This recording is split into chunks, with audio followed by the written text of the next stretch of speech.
What's the name? Ratchet. Mildred Ratchet.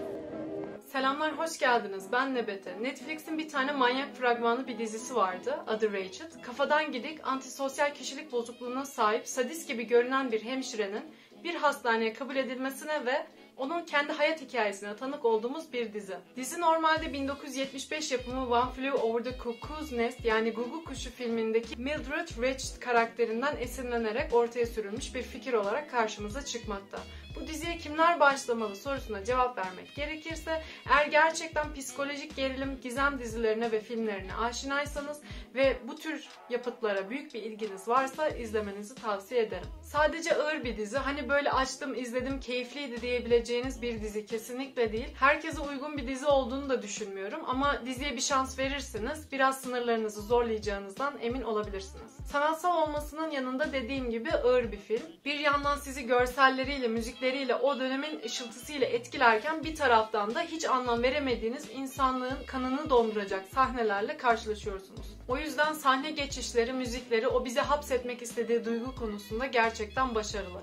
Hani siz sıradan savaş sonrası Amerika hayatını anlatan sıcak bir film izlemiyormuşsunuz da, çünkü izlemiyorsunuz. Savaş sonrası kendini yenilemeye çalışırken bir yandan da akli dengesi bozulmuş veya o şekildeymiş gibi lanse edilmiş bir takım insanlarla ilgilenmeye çalışan bir hastane sistemi söz konusu. O zamanlar din konusundaki hassaslık, sırf kalıplaşmış toplum yapısına uymadığı için ötekileştirilenler, kadınların ikinci planda oluşu, zenginlerin zayıflar üzerindeki güç gösterileri ve en önemlisi de yaşanılan genelde kötü hayat tecrübeleriyle akıl sağlığının büyük oranda etkilenmesi gibi konuların üzerinde çokça durmuş bir yapıt olmuş Ratchet. Bu saydığım konulara ilginiz varsa ve psikolojik korku gerilim unsurlarını da seviyorsanız izlemeniz gereken bir dizi. Ayrıca American Horror Story sevenlerdenseniz bu diziyi izlemeyi ihmal etmeyin derim. Çünkü American Horror Story dizisinin hikayesini yaratmış kişilerden biri olan Ryan Murphy'nin eserlerinden biri Ratchet. Onun izini bu dizide de hissedeceksiniz. Oyunculuk konusunda bayıldığım bir dizi oldu. Kadro zaten dolu. American Horror Story'den Sarah Paulson başrolde Mildred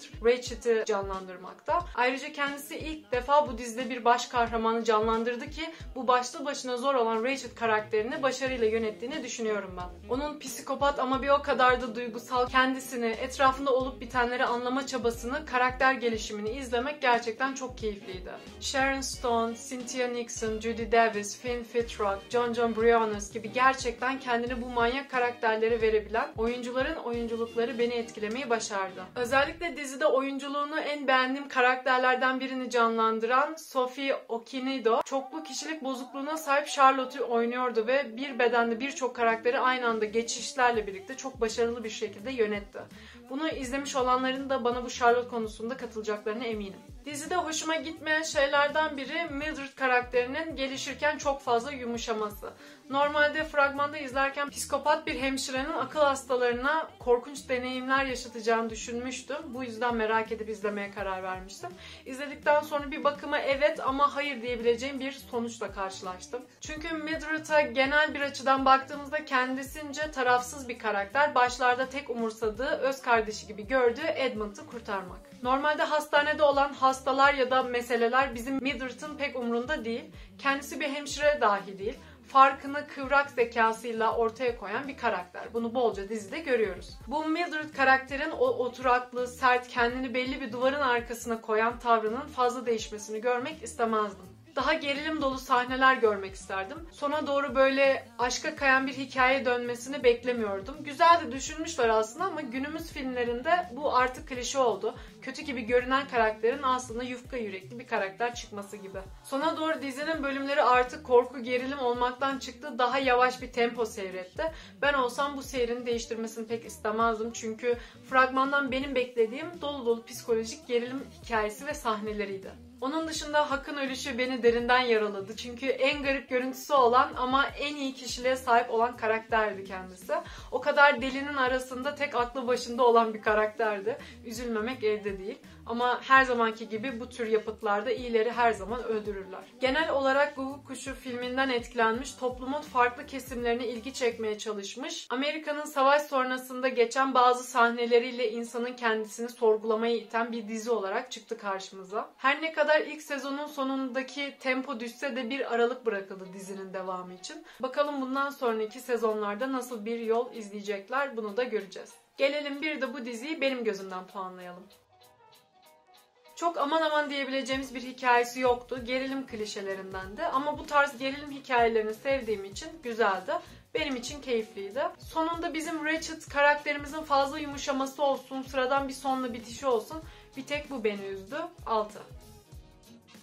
Diziyle ilgili en çok sevdiğim şey kesinlikle oyunculuklar oldu. Yani oyuncuların izleyiciye bu hikayeyle ilgili, karakterlerle ilgili sunabilecekleri en iyi oyunculukları sergilemişler. Herkesin harcı değildir dengesiz psikopat karakterleri oynamak. O yüzden konu mimikler olsun, karakter kontrolleri, benimseyişler olsun gerçekten neredeyse hepsi başarılıydı. Bu oyuncuların o anki psikolojiye girip bunu bize yansıtıp aramızda bir bağ kurmaları bu yapıtı üst düzeye çıkardı. Bundan dolayı 9. Sanatsal ama bir o kadar da göz korkutan bir anlatıma sahipti dizi. Kara mizah deriz ya, o tarz sahneler içeriyordu. Şu zamanlarda çıkan korku, gerilim dizileri, filmleri hep bir kara mizaha kayma eğiliminde, bir anlam veremesem de. Bu da yeni bir akım haline gelmiş anlaşılan. Buna Reç'te de sık sık tanık oluyoruz. Başkaları sevmeyebilir belki bu anlatım tarzını ama benim için artistik, sanatsal havaya sahip bir diziydi. Renk kullanımları, 40'lı 50'li yılların müzikleri, nostaljik gibi görünen ve o havasıyla da manyaklığıyla da ürküten hoş bir anlatımı, bakış açısı vardı dizinin. 8.